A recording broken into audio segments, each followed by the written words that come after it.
한 주간 기독교계 이슈를 살펴보는 시간입니다. 기독교연합신문 이현주 기자와 함께 하겠습니다. 안녕하십니까? 네. 자, 장로교단들이 7월 말로 회기를 마감하고 이제 본격적인 총회 준비에 들어간다고요? 네, 그렇습니다. 예장 합동, 통합, 백석 대신 고신과 같은 주요 장로교단 총회가 9월 이제 첫 주부터 순차적으로 진행이 됩니다. 네. 예장 통합은 9월 23일에서 26일까지 포항 기쁨의 교회에서 총회를 개최하는데요.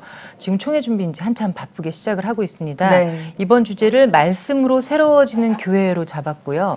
목사부 총회장에는 동신교회 신정호 목사가 단독 입후보했고, 장로부총회장에는 영락교회 김순미 장로가 단독 입후보했는데요. 네. 이 김순미 장로의 경우에는 여성으로서는 처음으로 부총회장에 출마하는 것이라서 굉장히 관심을 모으고 있습니다. 네.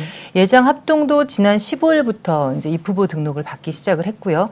준비위원회가 본격적으로 활동을 하고 있는데 목사부총회장에는 뭐 많이 보도에 들으셨겠지만 새해등교회 소강석 목사가 단독으로 입후보를 했습니다. 예. 통합과 마찬가지로 오늘 23일부터 시작이 돼서 27일까지 충영교회에서 열립니다. 네. 네. 총회가 여러 정책들을 다루기도 하지만 선거에도 관심이 많잖아요. 그래서 얼마 전까지 이 수기로 하던 선거를 전자투표로 바꾸고 있는 추세인데 어떤가요? 네, 이게 총회에서는 새로운 리더십을 선출을 하는데요. 그것도 굉장히 중요한 일이지만 사실은 이 교회의 고민, 또 복음을 확장시키기 위한 여러 방안들, 또 노회에서 올라온 헌의안 등을 다뤄야 할 것들이 많습니다. 네. 그래서 4박 5일 동안 진행되는 총회가 짧다고 느껴지기도 하는데요. 보다 많은 정책을 논의하기 위해서는 선거가 짧을수록 좋습니다. 그런데 이 선거라는 것이 빨리 끝나기가 어렵고 어떤 경우는 반나절, 어떤 경우는 하루를 다 잡아먹기도 합니다.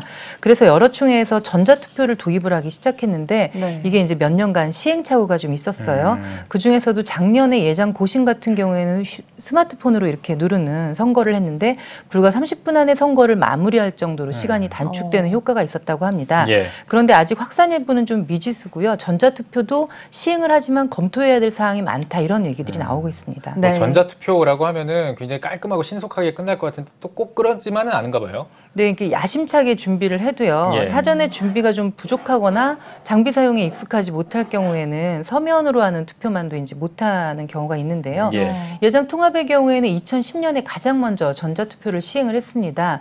그런데 이후에 다시 서면 투표를 진행하다가 2014년부터 문제점을 보완해서 정착시켜가고 있습니다. 예. 기성총회의 경우에는 2015년에 임원선거에서 전자투표를 도입했는데 제가 그 현장에 있었었는데요. 네. 1차 투표를 하는데 3시간 이상이 걸리는 거예요. 그래서 예. 다시 결국엔 투표용지를 뿌리는 이런 해프닝이 있었습니다. 그러니까 예. 전산과부하로 인해서 장비가 고장난 것이 원인이었는데요. 네. 예장합동 역시 2017년 102회 총회에서 처음으로 전자투표를 도입했지만 투표용지보다 방식이 더 걸려서 총대들의 원성을 사기도 했었습니다. 예. 전자투표를 했는데 시간이 더 오래 걸린다고 하면 총대들의 원성이 높을 것 같은데요. 이 벌써 몇 년째 시행한 교단들이 있으니까 보완도 했을 것 같거든요. 네, 잘하는 교단도 있습니다. 예장 통합 같은 경우는 선거관리위원회와 전자투표 실무진이 총회 개회 전부터 시뮬레이션을 하면서 이제 준비를 하는데요. 투표 장비가 고장났을 때를 대비해서 여분으로 투입할 수 있는 장비를 구비하고 있고요. 전문 인력도 배치하고 있다고 합니다. 예. 네. 통합은 지난해부터 선거뿐만 아니라 안건 처리에서도 전자표결을 사용하고 있어서 많이 정착됐다, 이렇게 볼 수 있습니다. 올해는 예장 백석 대신도 전자투표 도입을 고민을 하고 있는데요. 선거관리위원회가 지난 15일에 전체 회의에서 이 전자투표 관련된 설명회를 좀 들었었습니다. 네. 최근에는 이 앱이라고 하죠. 예, 어플리케이션을 통한 투표가 가능하다고 하니까 점점 이 선거 문화는 좀 발전할 것으로 보입니다. 그래요. 뭐 전자투표가 유용하다고는 합니다만 그래도 보완해야 될 점은 분명히 있겠죠. 네, 효율성이 높을수록 또 신속할수록 취약점이 나타날 수밖에 없는데요. 예. 스마트폰 투표가 이제 작년에 고신에서 처음 도입이 됐는데 아직 이걸 확산되지 않는 이유는 철저한 비밀 투표를 보장할 수 있느냐, 이 여부 때문에 그렇습니다. 예. 보안 솔루션은 물론이고요. 스마트폰에 고유 정보가 담겨 있을 수 있는 기초 데이터가 유출되지 않도록 하는 방안이 가장 중요한데요. 예. 또 모바일 투표를 실시하는 현장에서 통신사망을 이용할지 와이파이망을 이용할지 결정해야 되고요. 예. 이 과부하가 걸리면 통신장애가 발생할 수 것도 있어서 대책을 수립해야 됩니다. 실제로 예장 통합에서는 수년 전에 스마트폰 투표를 도입을 검토하다가 중단한 적이 있는데요. 총대의 투표 정보가 담긴 데이터가 남을 수 있다 이런 가능성 때문이었습니다.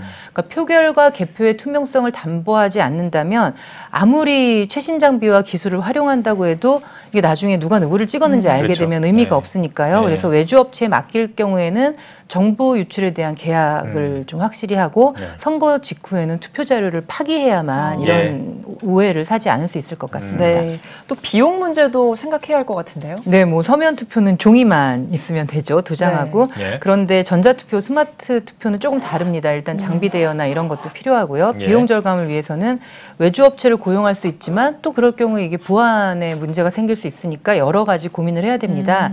그 최근 TV 프로그램을 보면요. 이렇게 OX 누르는 네. 거나 번호를 누르는 이런 장비가 있잖아요. 이런 장비를 도입하는 것도 검토가 되고 있다고는 하는데요.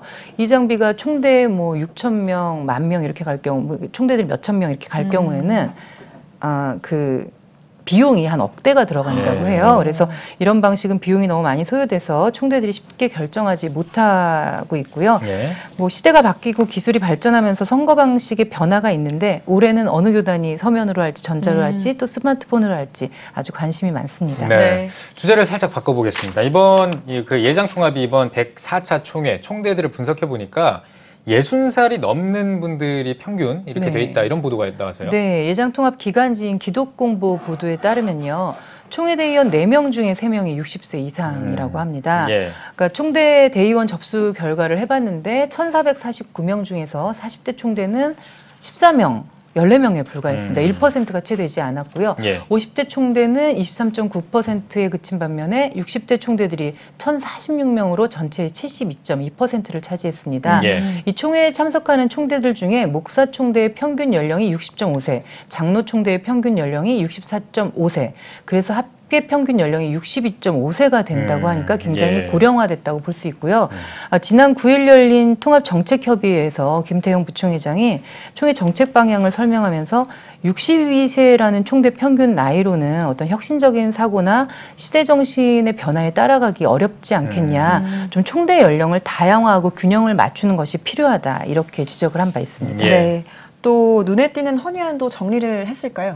네, 일단 장로교단들은 전국노회가 이제 노회에서 올라온 헌의안들을 정리를 하는데요. 네. 예장합동은 정년을 70세에서 75세로 올리는 헌의, 또 현 총회회관을 매각하고 새로운 총회회관을 건립하는 것 등도 다뤄줄 수 있을 것으로 보이고요. 예장통합은 역시 지금 관심을 모으고 있는 명성교회 목회대물림에 대한 문제와 연금 문제 등이 다뤄질 것으로 보입니다. 최종 헌의안은 총회를 한 달여 앞두고 정리될 것으로 보입니다. 네. 9월에 있을 교단의 정기총회를 앞두고 분주한 모습입니다. 교단의 살림은 물론 한국교회 방향을 잡아나가는 각 교단의 정기총회를 잘 준비할 수 있길 기대하겠습니다. 이현주 기자 잘 들었습니다.